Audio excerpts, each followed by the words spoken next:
Hey, Peeps Galucia here, and today I'm going to be covering the expansion for Civilization V Brave New World. I'm going to be doing a full playthrough, but I'm not going to show every single piece of the playthrough. I'm only going to be showing you the things that are new as I come across them in the game. I already know everything that's new in the game, so I'm just going to make those things occur so I can show them to you. Obviously, I won't be showing you every single new civilization. I'm just going to be showing you the one civilization that I chose for this, which is Poland. I did this for two reasons. One is a shout out to my friend Pax, and he knows why.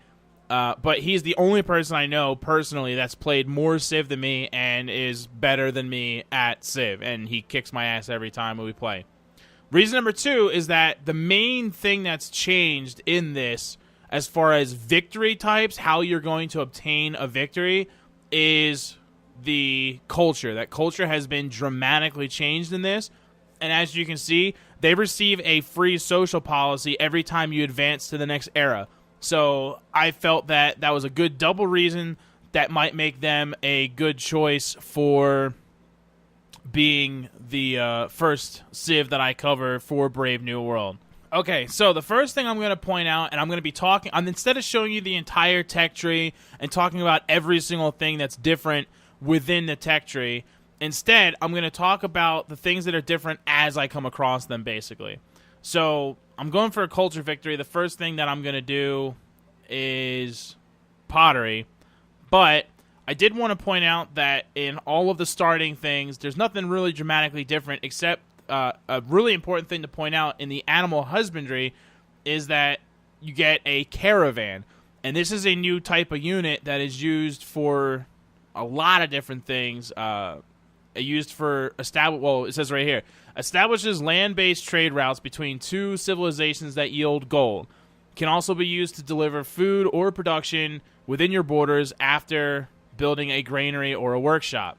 So I can use this to set up a trade route with another Civ, or let's say I have two cities and one of those cities is building a wonder.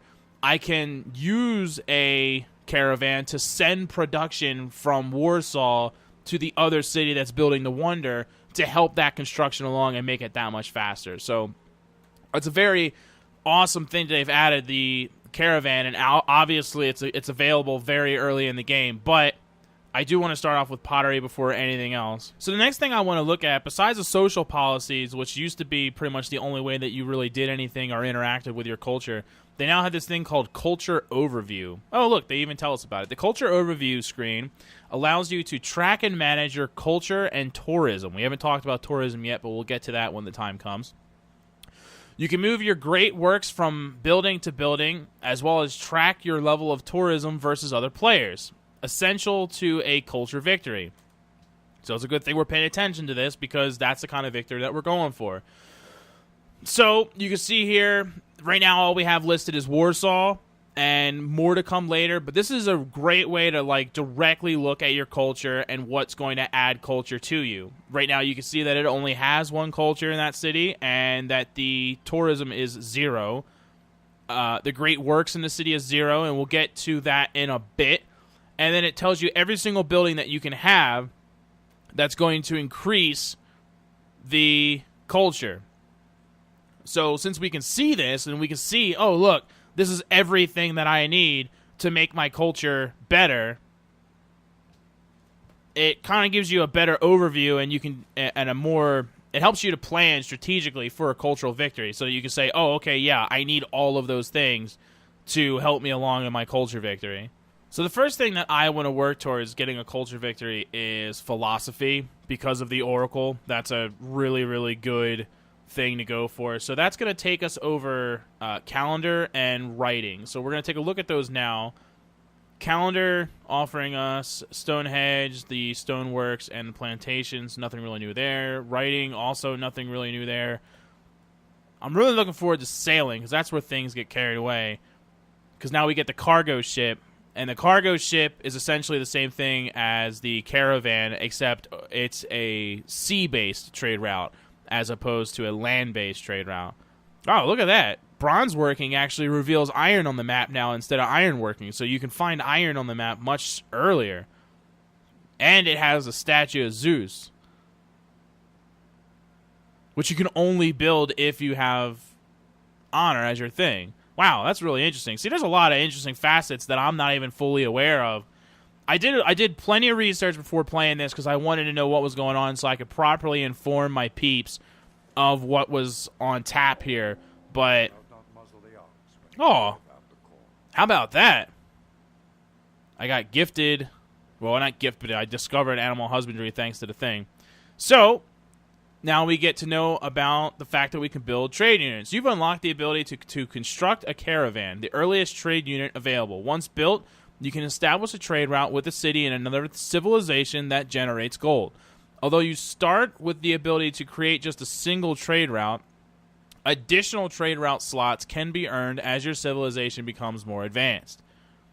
But we don't know any other civs yet, so that's not even an option. And so far, it almost looks like we might be on an island, which obviously would make a land-based trade route worthless except for sending food and production to other cities. Since we're going for a culture victory, we're not going to have a lot of cities. We're going to keep it limited to probably 3 cities. Wow, we can get piety right off the bat. Usually, that comes later. Well, at least we met another new civ, Consul Shaka of the Zulus. And now we've met another one, it's Pedro II, the Pious from Brazil.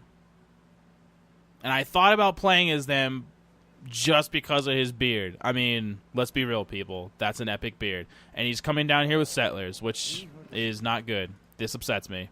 And I am legitimately bummed that they decided to put a city there. It's like right between these 2 city-states, so it totally cuts me off from the whole top half. I'm really going to have to make claim to the bottom half of this continent now and make this whole thing mine. But it does put a city very close to me that I could set up a trade route with. So we may have to be looking into that here in a moment. Now, one thing that I could point out really quick because I started working on the Great Library, it does everything that it normally did, but also gives you great work of writing slots too. And that's going to become important later on. And we're going to get more into that as we get close to actually being able to utilize that. But that one added purpose will become important later on. Okay, so something interesting to point out here. As I went past Ulundi, capital here for the Zulu guy that we met before, you can see that he has a caravan here. And when I highlight his caravan, it actually shows you the physical trade route on the map with these flowing arrows, which is a really nice feature. And then it actually says that it's going from Ulundi to Rio de Janeiro, which is obviously for Brazil. That's pretty interesting because not only can you obviously see that information for your own, but if you see theirs, you can highlight them and find out where they're going and what they're doing. If I wanted to, I could snag up this caravan. Pretty sure that would be an act of war, but they are not, invulnerable units. They can get scooped up. But I just thought that was interesting and worth pointing out that you can see that even if it's not your own civ.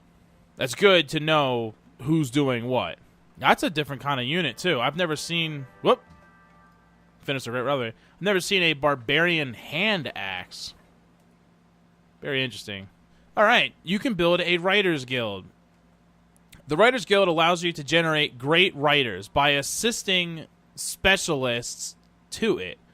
A great writer is a new type of great person that allows you to create great works of writing, essential for generating tourism and winning a cultural victory. And now it becomes relative and we can talk about this. So, as you can note, I just finished building the Great Library, and we said that that was going to give us the ability to have 2 works of writing slots. And you can see here the palace itself has a slot for a great work of art or a artifact. And we can get more into artifacts and stuff later. But so now we got these 2 slots available for a writing great work of art. So, and we can choose a production. So we're going to build the Writers Guild for sure. This provides us with 1 great person point towards a great writer. So it's going to help us get a great writer. Adds up to 2 specialists to this building to gain culture and increase the rate of great writer acquisitions. 3 culture and 3 GPP per specialist. So if we put all our specialists into this building, Warsaw is going to be generating a lot more culture, and it's going to be spitting out great writers a lot more often. So this is obviously very important for a culture victory. But another new building would be the Parthian, so it's worth looking at really quick. It does have a great work of art or artifact slot, and it contains a pre-built great work of art in the great work slot. So basically, it's like if you build this, it has one slot, but it comes with it in it, so you just get it. Plus, it gives you 4 cultures. So both these things would be really nice for a cultural victory. But I think the Writers Guild is definitely the key building there. And I want to get on that right away so that we can take a look at exactly what that does, so on and so forth. Okay, so the city that I'm not going to try to say desires a trade route. Now, so I can set up a trade route with them instead of another civ or whatever, which I wasn't even sure if you could do. But since they're requesting it, obviously I can. So as soon as I finish with the Writers Guild, I'm going to get started on a caravan so I can do just that. We can see right there, there's our Writers Guild. We do have a specialist in there. So that is generating for us 3 culture and 3 points towards the gaining of a great writer, which will give us some kind of great work of writing that we can stick here in our great library slot for that. All right, so we have a caravan. So we can look at a few different things for it. Obviously, this is for establishing the trade route and how we will actually set up the trade route. You can also change the home city of the caravan. So we built it in Warsaw. If we had another city, we could change the home to be of another city if we wanted to establish the trade route with somebody else. Now you can see it brings up this whole big menu. It tells you what you will gain from setting up that trade route, and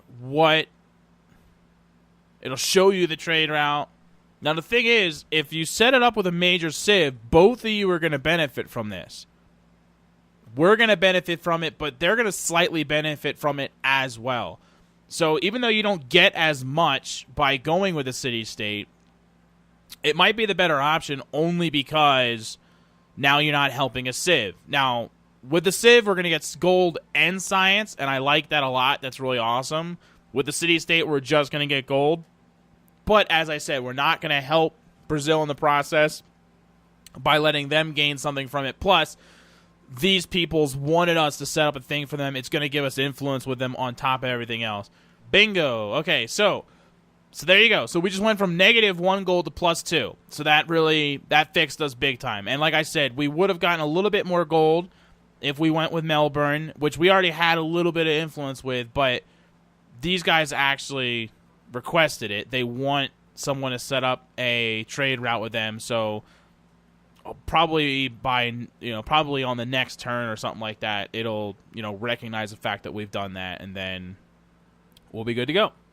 So now that I've banged that out, I really should get 2 on a settler. I really need a second city, but since I'm going for a culture victory, as many as 3 cities is okay, but 2 cities is fine enough as well. So I'm probably just going to go with 2 cities, probably put it over here in this little forest area so it's not too close to this city-state. We have access to a few different things, and it's just that way we just have 1 extra city to help us out with some things. Haha! We got a great writer born. That's awesome. Now we get to finally check these guys out. Let's see what they have to say about it, shall we? Creativity abounds in your civilization. If you're attempting a cultural victory, you may want to create a great work of writing to generate tourism for your civilization. The more tourism you generate, the better your chances of winning a cultural victory. All right. How about that? So you can get some immediate culture from them if we write a political, what is that? Treatise? I don't know how to say that. But that will give us 70 culture right off the bat. But we can also create a great work, and this will be placed in the great library. It says it right there underneath the thing. So that is exactly what we are going to do. How about that? And we're getting a history lesson here, just like typical Civ 5 fashion. Absolutely love it. You're generating tourism. Holy crap, we are.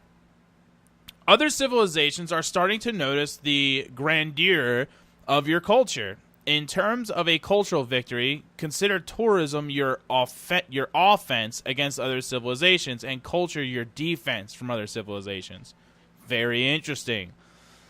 Click on the tourism icon at the top of the screen to track how you are faring against the other culture, the other civilizations. Very fascinating. So we're going to do that really quick, and then I'm going to wrap the first video here because we got to see a lot of what's going on so far. So we have definitely been able to check out a lot of the changes that were made with the expansion.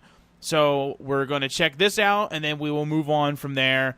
And I will have more episodes. I'm going to do, like I said, a full playthrough, but I'm going to try to keep it more focused on the new stuff.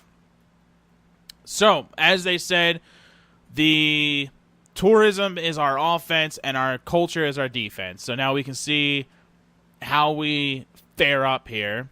But we're the only people creating tourism. So, obviously, as culture victories go, after a little bit of time goes by here, these numbers should go up. It's the very first thing, so now we can see our thing there. Tells you exactly what it is and when it was created.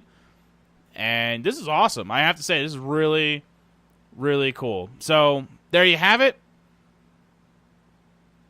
Tourism is the big addition that goes along with culture, and the way to get a culture victory has obviously changed a lot. So we'll have to keep an eye on all that. I might have to rethink my strategy even a little bit because it seems like the old school strategy of how to get a cultural victory may no longer completely apply here. So I'm going to reevaluate my life and we will see where that takes us for the next video. So thanks for watching and helping me look at the first impressions and the first looks here at the Civ 5 expansion Brave New World. Appreciate your views and supports as always, and I will see you next time. Laters!